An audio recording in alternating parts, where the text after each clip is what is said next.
श्री परमात्मने नमः। श्री रामचरितमानस अध्याय बालकांड, पेज नंबर 300 आगे। राजा ने आनंद सहित पुत्रों को गोद में ले लिया। उस समय राजा को जितना सुख हुआ उसे कौन कह सकता है। फिर पुत्र वधुओं को प्रेम सहित गोदी में बैठाकर बार बार हृदय में हर्षित होकर उन्होंने उनका दुलार लाड चाव किया। यह समारोह देखकर रनिवास प्रसन्न हो गया, सबके हृदय में आनंद के निवास कर लिया। तब राजा ने जिस तरह विवाह हुआ था वह सब कहा। उसे सुनकर सब किसी को हर्ष होता है। राजा जनक के गुणशील महत्व, प्रीति की रीति और सुहावनी संपत्ति का वर्णन राजा ने भाट की तरह बहुत प्रकार से किया। जनक जी की करनी सुनकर सब रानियां बहुत प्रसन्न हुईं। पुत्रों सहित स्नान करके राजा ने ब्राह्मण, गुरु और कुटुंबियों को बुलाकर अनेक प्रकार के भोजन किए।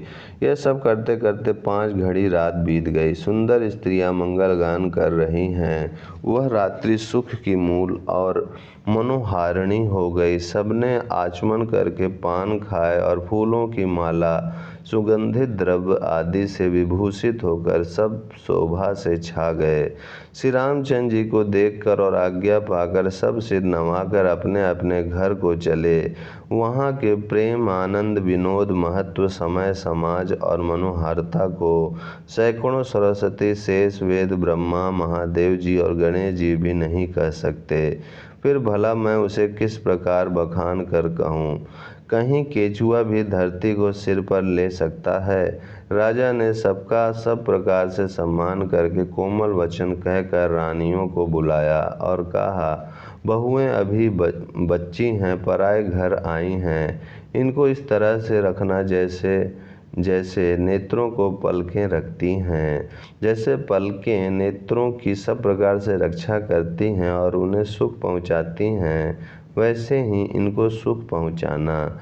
लड़के थके हुए नींद के वश हो रहे हैं, इन्हें ले जाकर शयन कराओ। ऐसा कहकर राजा श्री राम जी के चरणों में मन लगाकर विश्राम भवन में चले गए।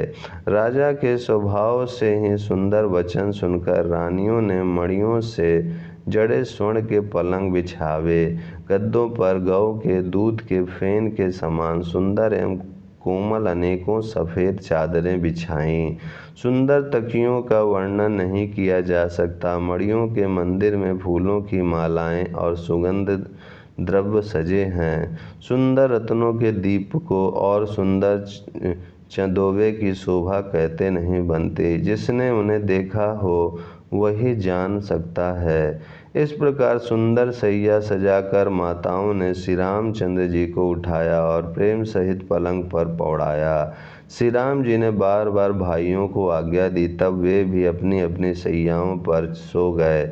श्री राम जी के सांवले सुंदर कोमल अंगों को देखकर सब माताएं प्रेम सहित वचन कह रही हैं। हे तात, मार्ग में जाते हुए तुमने बड़ी भयावनी ताड़का राक्षसी को किस प्रकार से मारा। बड़े भयानक राक्षस जो विकट योद्धा थे और जो युद्ध में किसी को कुछ नहीं गिनते थे, उन दुष्ट मारीच और सुबाहु को सहायकों सहित तुमने कैसे मारा। हे तात, मैं बलैया लेती हूँ। मुनि की कृपा से ही ईश्वर ने तुम्हारी बहुत सी बलाओं को टाल दिया। दोनों भाइयों ने यज्ञ की रखवाली करके गुरु जी के प्रसाद से सब विद्याएं पाईं। चरणों की धूलि लगते ही मुनि पत्नी अहिल्या तर गई। विश्व भर में यह कीर्ति पूर्ण रीति से व्याप्त हो गई। कच्छप की पीठ, वज्र और पर्वत से भी कठोर शिव जी के धनुष को राजाओं के समाज में तुमने तोड़ दिया। विश्व विजय के यश और जानकी को पाया और सब भाइयों को ब्याह कर घर आए। तुम्हारे सभी कर्म अमानुष हैं, मनुष्य की शक्ति के बाहर हैं, जिन्हें केवल विश्वामित्र जी की कृपा ने सुधारा है, संपन्न किया है। हे तात, तुम्हारा चंद्र मुख देखकर आज हमारा जगत में जन्म लेना सफल हुआ। तुमको बिना देखे जो दिन बीते हैं उनको ब्रह्मा गिनती में ना लावे, हमारी आयु में शामिल ना करे। विनय भरे उत्तम वचन कहकर श्री रामचंद्र जी ने सब माताओं को संतुष्ट किया। फिर शिव जी गुरु और ब्राह्मणों के चरणों का स्मरण कर नेत्रों को नींद के वश किया, अर्थात वे सो रहे हैं।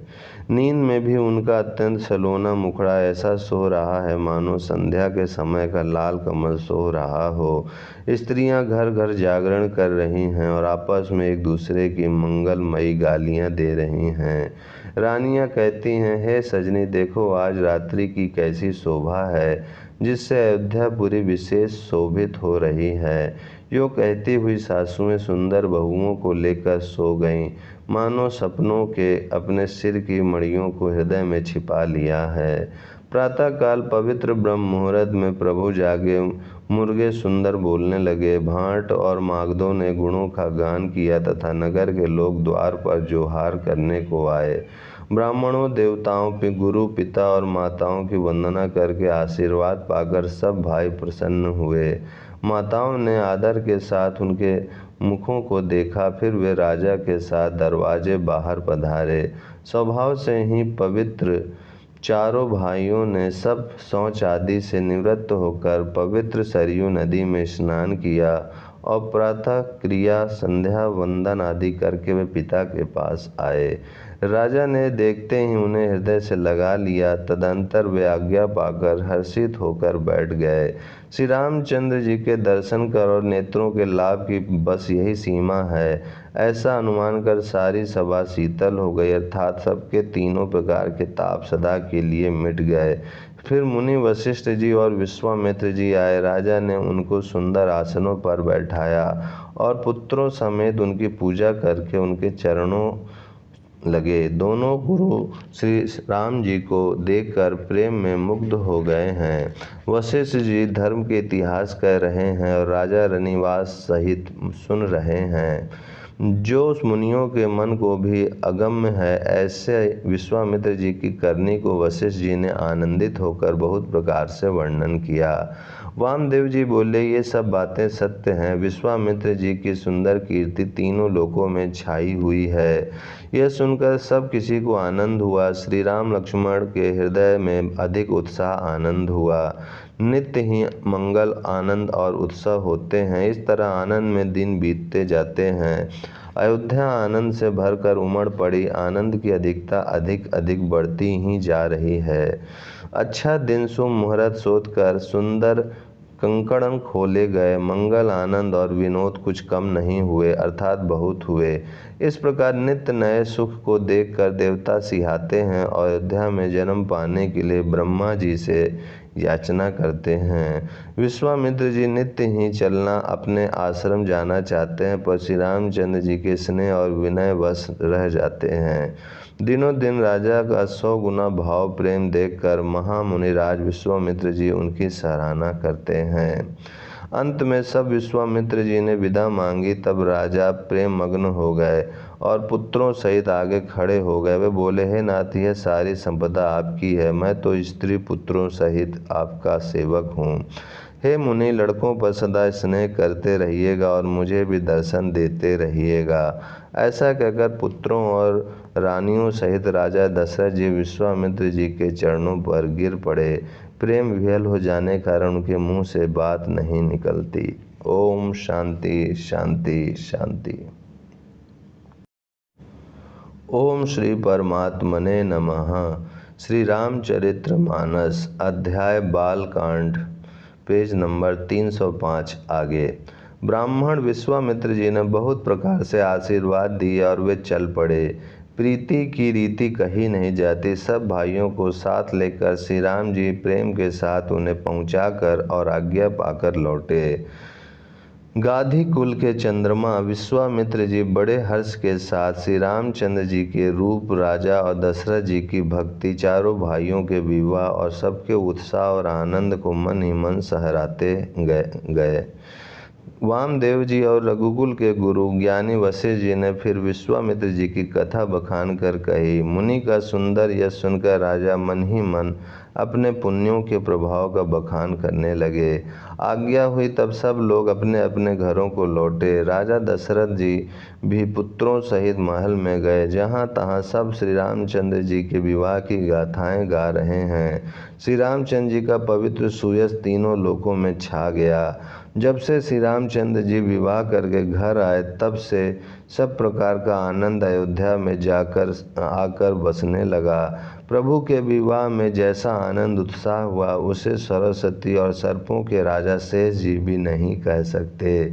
श्री सीताराम जी के यश को कवि कुल के जीवन को पवित्र करने वाला और मंगलों की खान जानकर इससे मैंने अपनी वाणी को पवित्र करने के लिए कुछ थोड़ा सा बखान कर कहा है। अपनी वाणी को पवित्र करने के लिए तुलसी ने राम का यश कहा है। नहीं तो श्री रघुनाथ जी का चरित्र अपार समुद्र है, किस कवि ने उसका पार पाया है। जो लोग यज्ञोपवीत और विवाह के मंगलमय उत्सव का वर्णन आदर के साथ सुनकर गावेंगे वे लोग श्री जानकी जी और श्री राम जी की कृपा से सदा सुख पावेंगे। श्री सीता जी और श्री रघुनाथ जी के विवाह प्रसंग को जो लोग प्रेम पूर्वक गाएंगे सुनेंगे उनके लिए सदा उत्साह आनंद ही उत्साह है, क्योंकि श्री रामचंद्र जी का यश मंगल का धाम है। इति श्री रामचरितमानस सकल कलुष विध्वंसने प्रथम सोपान समाप्ता। कलयुग के संपूर्ण पापों को विध्वंस करने वाले श्री रामचरितमानस का यह पहला सोपान समाप्त हुआ। बालकांड समाप्त। ओम शांति शांति शांति।